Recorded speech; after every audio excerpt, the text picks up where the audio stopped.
What is up, guys? It's not Sway back at you with another video. This video is gonna be a little bit different from my other videos. And this is just gonna be like a complete settings guide. Okay, yeah, let's just jump straight into it. Now, going over to my interact prompt style and my button hints, I keep one of them on compact and the other one on off because me personally, I like when my game looks a lot more clean and streamlined, and this adds to that, the more clean look, and it doesn't add as much, clutter on your screen. So yeah, definitely, I'd keep this on compact and this one on off.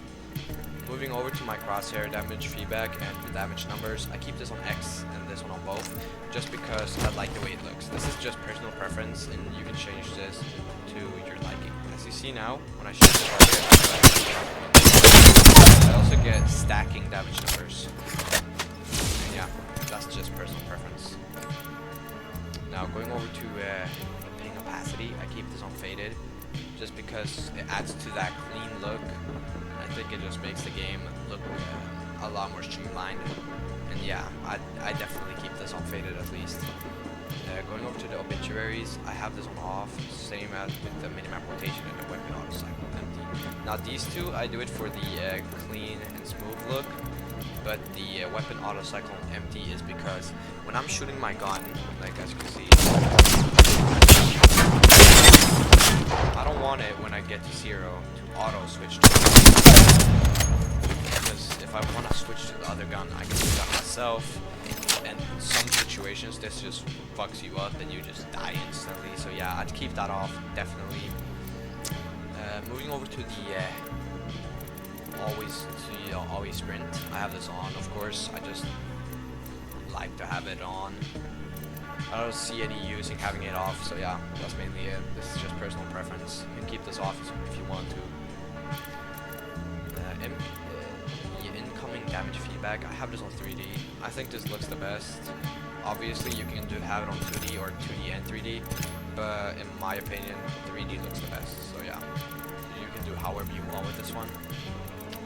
Going over to the taking damage closest death box or crafting menu, you should definitely have this off. Basically what this means is if you're taking damage and you're looting a death box, this can be to armor swap, to change a gun, to pick up ammo, yada yada yada. It doesn't really matter, You're gonna get instantly kicked out of it. And in situations where you're in battles, like let's say you're fighting a team and you really need to shield swap, this is like the dumbest setting in the game. Basically what this means is just you're gonna get kicked out of the thing and you're gonna have to open it again. And in most scenarios you're not gonna have the extra 2 seconds to do that. So yeah, definitely just keep this off. Now the off-screen portraits and the hop-up, pop-up, I have both of these off just because of the way that it makes the game look a lot more clean. It makes it look a lot more smooth and streamlined. So yeah, definitely keep these ones off if you want to have a much, I guess, smoother and clean aesthetic look of your game. Now, going over to the performance display, I have this one on. Now, basically what this is under my change legend up in the top right corner, you can see my FPS, my ping, and yeah, that's basically what that is. And I like to have that on so I can see my current ping, my current FPS, and so on. Now, my reticle light color, I use this pastel light blue. I really enjoy this color. I just recently switched to this, and I just really like it. I think it looks a lot better than most other reticles that a lot of people are using. And yeah, if you want to copy it, the ID is right here. Now going over to my laser sight, I have just like this clean pink one. I don't think this one matters that much, since your reticle isn't gonna be in your face all the time anyway. Not as much as your reticle, at least. The only way you're gonna see your laser sight is if you're hip firing. So this doesn't really matter. You can keep this on all white, or you can keep it like me and have it on this clean this clean pink aesthetic look. Yeah. Now colorblind mode, obviously I play Tritanopia just because it's a lot more bright, and I think it just looks a lot better than the other colorblind modes. So yeah, basically that's it. Now, moving over to, my mouse and keyboard settings, right now I'm playing 1.60 and mouse sensitivity with 1000 DPI. But I've been switching between 1.70 and 1.60 and 1.80, you know. But yeah, right now it's 60. But you can definitely just copy that down. So yeah, 1.60, 1.70, and 1.80 are my 3 favorites. I think 1.60 or 1.70 is definitely the best in my opinion, at least. I play 1.80 if I just want to have a little bit faster sensitivity. But yeah. Now, I don't have ADS mouse sensitivity, I just don't think this matters, so I just keep this off. Mouse acceleration, I keep that off. Mouse invert, keep that off. Clamp mouse cursor to game window. I have this one off because I only have one monitor, so in my opinion this just does not matter. Lighting effects, I have this on since I like to have lighting effects on my keyboard. So yeah, this is just personal preference, you know. Moving over to all of my binds. As you can see here, I'm not going to be going over all of them, so if you just want to copy this down, go ahead and do so. Now, moving up to the top, I have move forward as my second key, bind it to scroll wheel up, and my jump, second key, bind it to scroll wheel down. This is so I can tap strafe. Easy, you know. Because you need this to be able to tap strafe. You can also keep this on the opposite to be able to tap strafe. You know, but I don't know how to do that really.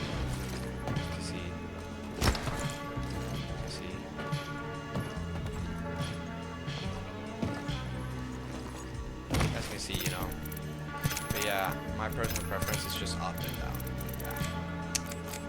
Now moving over to my video settings, this is where the juicy stuff is at, you know. So obviously I play in full screen mode with 4:3 and 5:4, 1280 by 1024.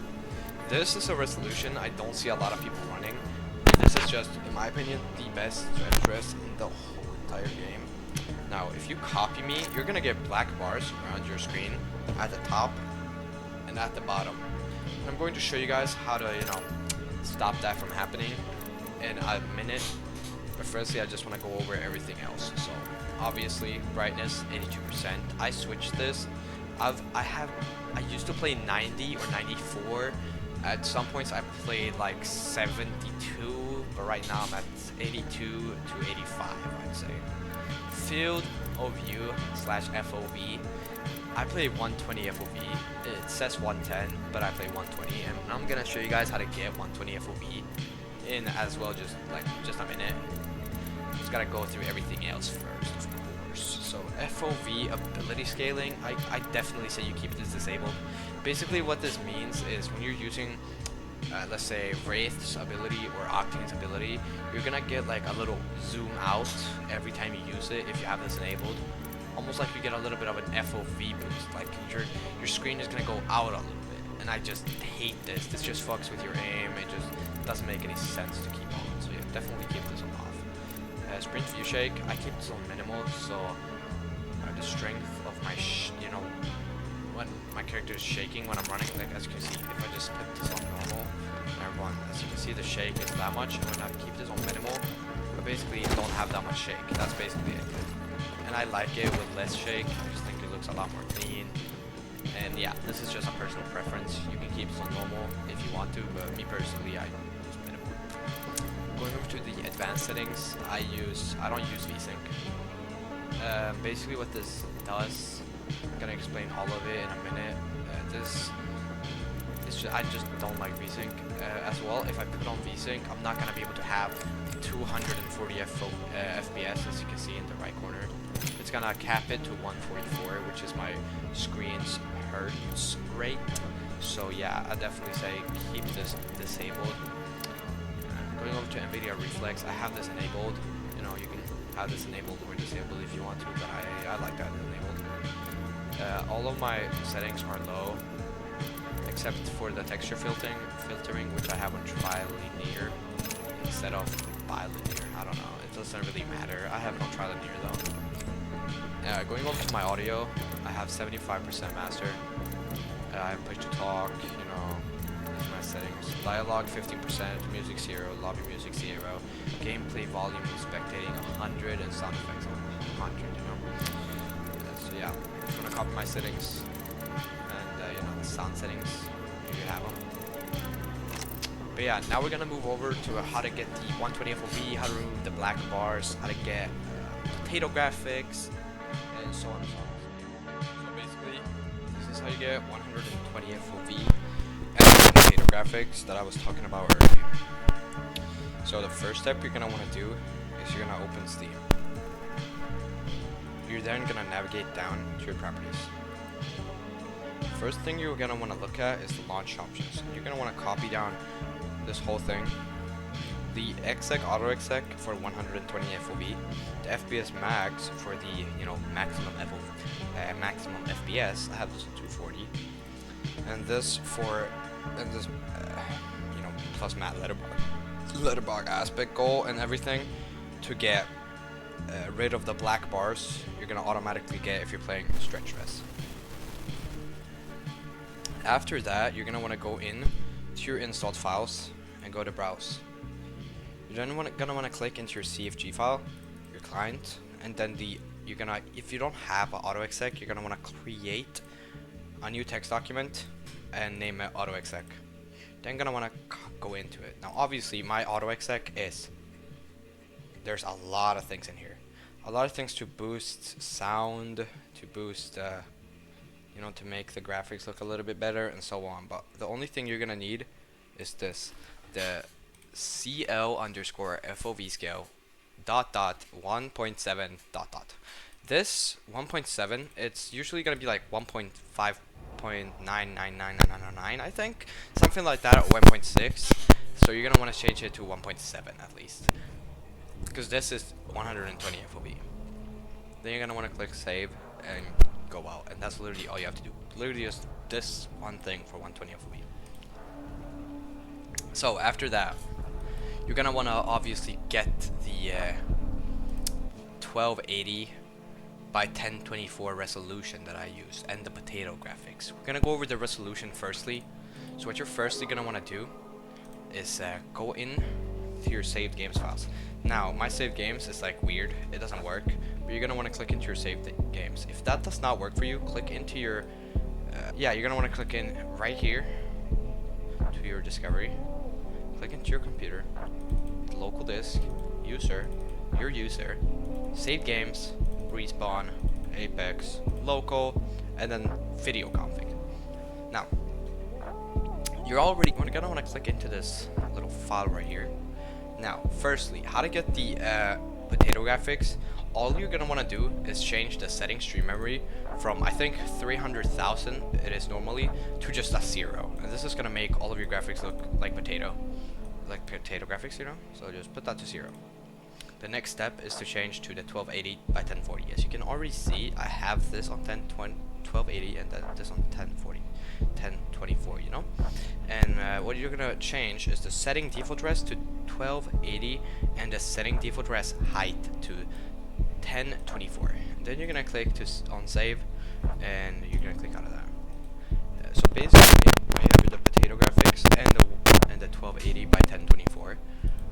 And you also have the command, the Steam launch option, to get the 120 FOV and to get rid of the black bars you get from the stretch res. But now you're gonna want to create a thing in the NVIDIA control panel so you can actually use 1280 by 1024. So click into the NVIDIA control panel, like so. Just wait for it to load, like that. Then you're gonna go to change resolution. In there, as you can see, I have 2560 by 14040, right? But if we go in right here under, you know, where it says configure, you're gonna want to click on that, and as you can see, 1280 by 1024 with 143 hertz. So what you're gonna want to do is you're gonna want to create a new res, and you're gonna want to change this one to 1280 and the other one to 1024. And because my max hertz on my screen is 144, and this is already a thing, so if you're gonna want to change this to 145 or 143. Might sound dumb, but yeah, just do that and then click test. And what this is gonna do is it's gonna put your screen and like it's gonna make it look super like wide. Like this thing is gonna be all the way over your screen basically, and it's gonna be a huge mess. It's gonna look like this, you know. It's gonna look huge, like it's gonna be all over your screen. And basically all you're gonna say is confirm. You're gonna click on it, and then you're gonna click OK, and then it's gonna go back to your normal, you know, rest. So it's not gonna be there forever. Now I'm also gonna go over my, you know, 3D settings so that you can get rid of the 144 FPS max that you have in game. All you're literally gonna want to do is go to the 3D settings, go to the global settings, go scroll right down at the bottom until you find like VSync. This is VSync. Obviously this is in Swedish, so it's gonna say vertical sync, but yeah, VSync. Click on this, double click on this. It's probably gonna be on like use 3D program settings, but you're gonna want to click this to off, and then you're gonna want to click to save, and then you're basically done. And the last absolute settings I have for you guys are the color settings. Now I play 50, 50, 1, 50, and a 0, and literally that's it. That is all my settings, all of my configs, you know, in the in-game settings, all the in-game configuration settings, all of the 120 config, you know, how do you get that 100, how you get the potato graphics, and so on and so on. And if you enjoyed this video, I'd really appreciate a like and subscribe, as I'm trying to hit a goal of at least 50 subscribers by, let's say, by the end of 2024. So yeah, if you enjoyed this video, hit that like and subscribe, comment down below,